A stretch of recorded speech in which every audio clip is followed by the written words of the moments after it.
Hey everybody, what's going on? Eric here. Welcome to my channel. I want you guys to check out this guy's channel, Blake Coombs. Pretty cool. I've been watching some of his videos and pretty good, talented guitar player. So enjoy, watch his video, check him out, give him a like, give him some love, subscribe. Catch you guys later.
Hey everybody, what's going on? Hope everyone's doing well out there.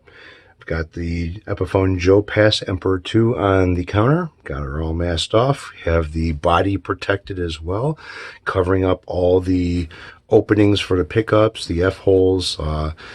This doing a fret leveling job makes a black powder from the, filing of the frets. And, if you get that shit inside of your guitar, especially around where the F-holes are and stuff, it's bare wood on the inside. And if you try to wipe it or blow it off, you're going to blow that dust into the fibers of the wood and makes it look dirty on the inside of your guitar. You can't get that shit out. So I had to protect the body, and just for that reason itself. So if you're going to do a fret leveling job, what I would recommend doing is using your rocker, if you have one, or some type of a machine to flat piece of metal, and finding out which frets are the high ones, and tap them down a little bit with some type of a plastic mallet, something that's small enough to where you can get in there and tap on the frets, and heavy enough to where it actually will push them down when you tap on them. Nothing metal, because metal will actually put a mark in the fret itself, and you don't want to do that. They do make mallets for doing fretwork, so if you want to pick up one, that's up to you. But what I ended up doing is I marked all the frets that were basically on the high side, and they weren't like high that by much, but enough to where I tapped them down a little bit, and I don't want to tap them down any harder than what I did, but I got it to where the fret is so low right now that I'm going to be able to do a level job on there and not have to remove a lot of meat off of all the frets in order to get the job done. That's something you want to do, is you don't want to have to take a lot of fret off of your fret when you're doing a leveling job. So I got my plastic little neck holder here and removed the rubber pad because I don't want to get metal shavings on the rubber pad or the cork pad or whatever that pad was I have for guitars. got rid of that and put that off to the side. I did end up ordering a set of Epiphone pickups. So I did some research online on this style of guitar, and I found that the Epiphone ProBucker 2 and 3, which has the push and pull, well, you can get the Epiphone ProBuckers that have the push and pull knobs on it as well, but this thing had the 2 and 3, which is a different wound pickup, I believe, and so I picked them up, a whole set. It's a plug and play. This set here is a 2-wire conductor that is coming off of the pickups instead of having your 4-wire or 5-wire coming off of them. So these aren't splittable or anything else. So the system that I picked up for this, like I said, is all plug and play. Everything plugs into itself, and it'll have the coil splitting or coil tapping, whatever you want to call it now. And it shouldn't sacrifice anything from the original sound of this guitar. So I already marked the tops of my frets as far as the black marker goes. You can use blue. I've seen some people use red. Blue seems to stand out pretty good, just as much as black does, depending on how your eyes are. I was using red for a while, and doing the crowning process using red is not a good idea. You need something darker. So I've got 220 and 320 grit sandpaper on here. I'm going to go with the 220 because I don't want to remove a lot off these frets. I have to use my beam on this because the radius on this, I believe, is a 12, a 10 or a 12. I can't remember exactly what it was, but I don't have a radius block for doing this. So I'm just going to go from side to side across every fret. And I should see on all the frets a leveling pretty even on all of them after tapping down those high frets.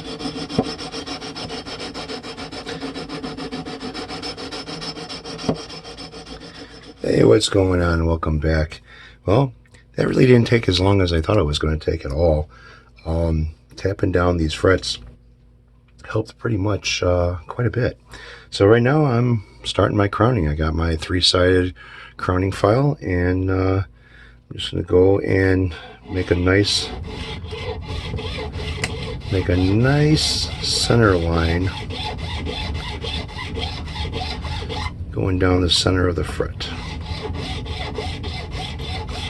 about the size of a pencil line. Look at it, and yep, I've achieved what I wanted to.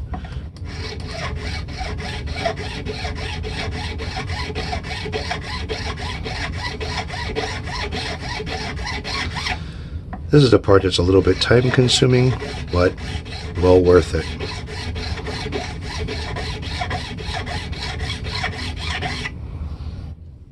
Nice center line, just what I want.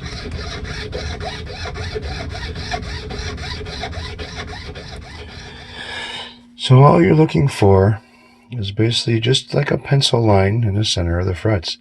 And that wasn't so bad. That's actually pretty damn good. And it's done. Wow.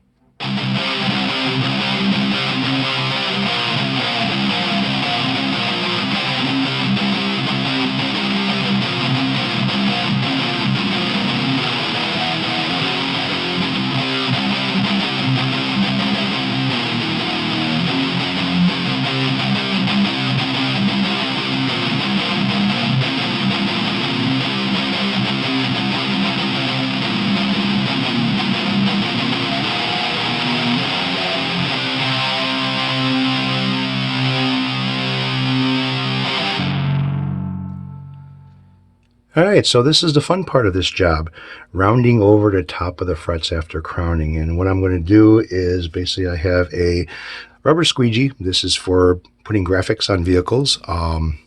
Pretty self-explanatory of how it works and what you do with it.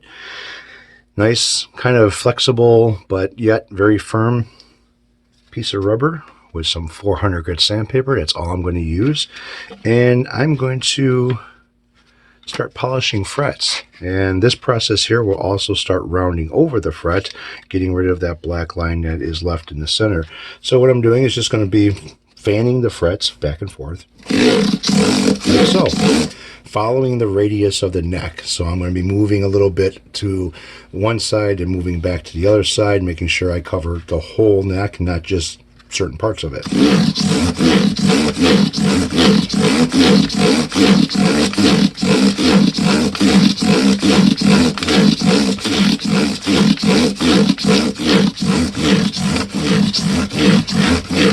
Also, what this can do is help with fret ends as well. So if you have some sharp fret ends, when you go on, I always go on an angle, kind of like pretty damn close to the edge with it, and round off the whole thing as I'm going. But it always seems like I still have a nice sharp corner as far as the little triangle that's on the edge of the fret. So that kind of looks pretty good. And just going to keep going over this back and forth.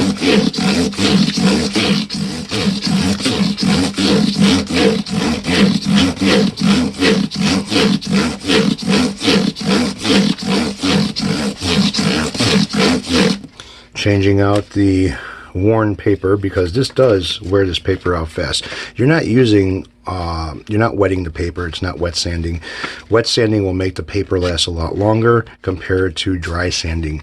Now I could take some air and blow this dust off of here, but the sandpaper is pretty much worn. I mean, it's gone. The metal basically removes the grit off the paper as you're doing this.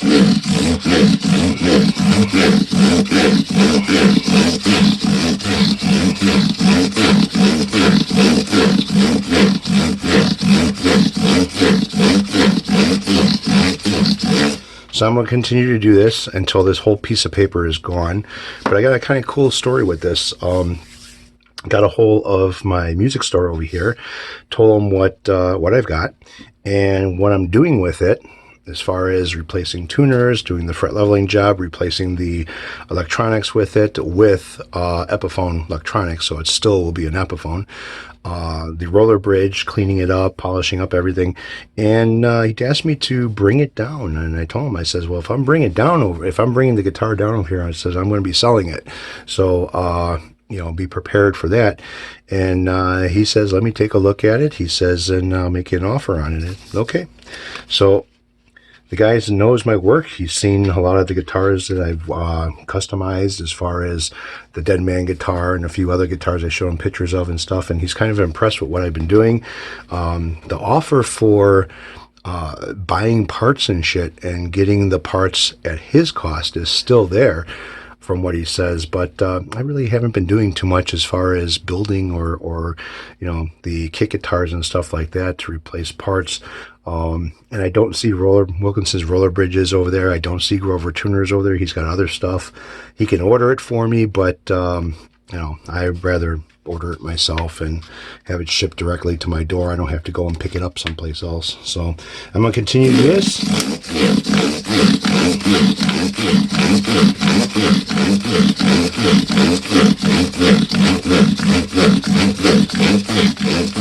Continue to do this and get this done. And see, you are going to get a little dirty. Don't be afraid to get dirty.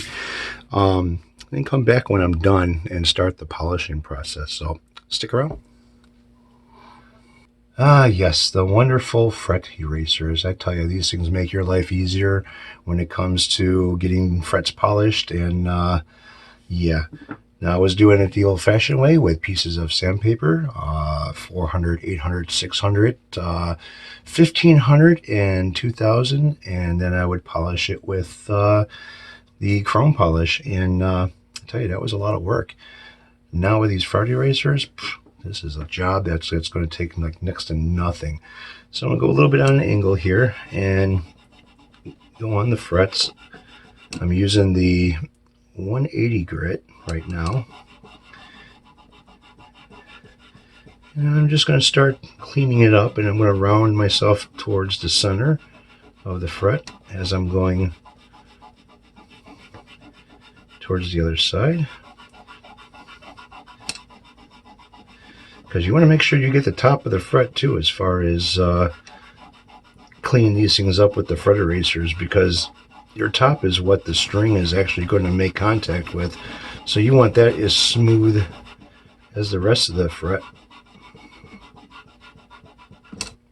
Alright, so I'm going to go hit it with the 400 grit now.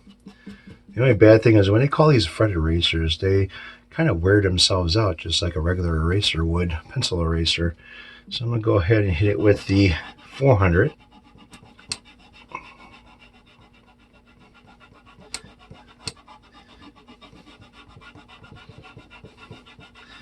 I'm going to start rolling over the top of it now.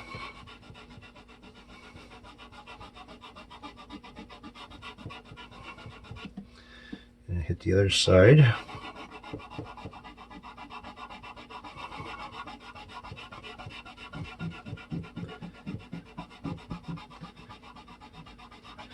And roll that over to the top too. See, there's making a big difference as it is now. And I rather use the tape than to use those metal sleeves with the slot that the fret comes through the slot. I rather use the tape on this. They're not really cutting through the tape, so it kind of works out pretty good. So now I'm going to be hitting it with the, what is this, the 1000 grit? Yeah, the 1000 grit.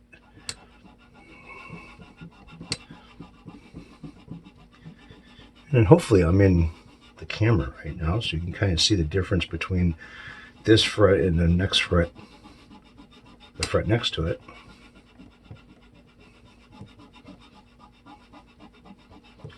And again, rolling over the fret.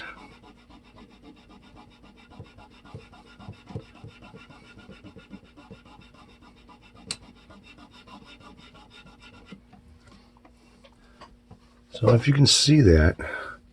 Oh man, I'm out of the camera. Oh my gosh, I'm so sorry, you guys. Well, I just have to do another one just to get myself into the camera. Oh boy. All right, so you can kind of see that one here looks different than this one. So again, with the 180. So starting off on the side of the fret.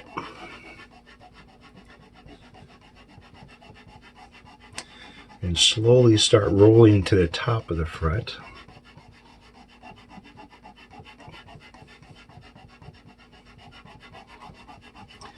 And then get over to the other side of the fret.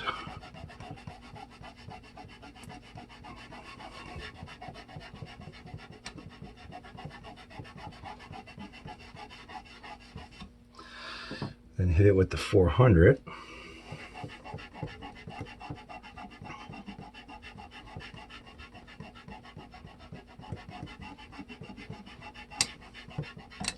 Yeah, my music guy, or a music store over here, has been wanting to help me out with building guitars. So he's let me know of a few lumber yards that are not really close by, but they do have the type of woods, specialty woods and stuff that you would use for building guitars, certain types of furniture. Even that Purple Heart wood, they even carry that, which that's a beautiful, beautiful piece of wood, and I wish that you could build a whole guitar out of it if it wasn't so friggin' heavy. Alright, hit it with the 1000, get rid of all. This is why I like to have this area here without that mat that I use for guitars, because if I get metal shavings on that mat or anything else that has to do with metal from frets or whatnot, it might not come out of that mat and cause me a problem where if I stick a guitar on top of that mat, next thing you know I'm scratching up the guitar because there's metal shavings. I don't want that. Alright, so you can see that there's good difference between this one and this one. This feels nice and smooth. This one not so smooth. I mean, it feels smooth, but kind of hear the scratches from the paper. Barely hear anything from that one. So I gotta say, these guys here, these fret erasers, are a godsend when it comes to working on this shit. And I recommend them to anybody who is going to do fret leveling and crowning and polishing.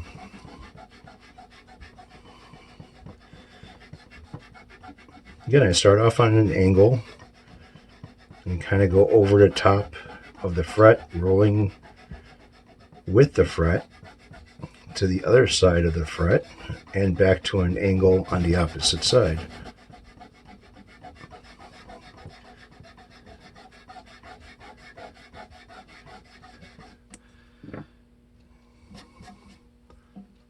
Same thing with the 400.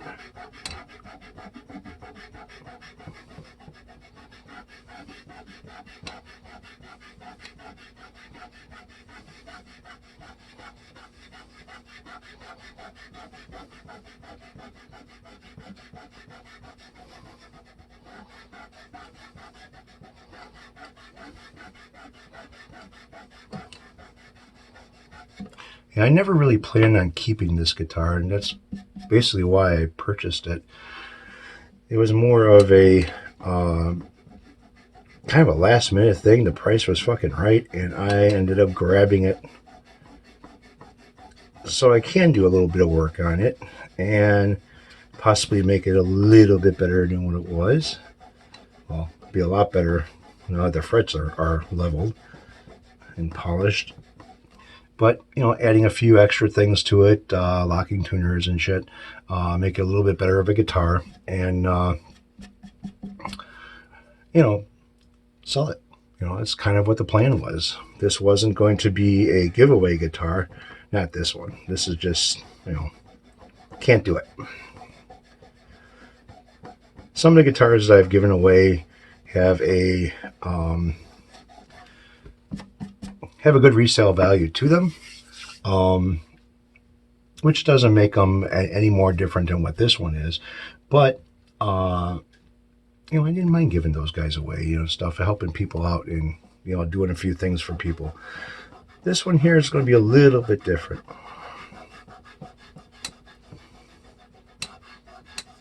So I am going to finish this up because I don't have much more to talk about with you guys. And yeah, so I'm going to finish this up, get it done and over with, and come back afterwards.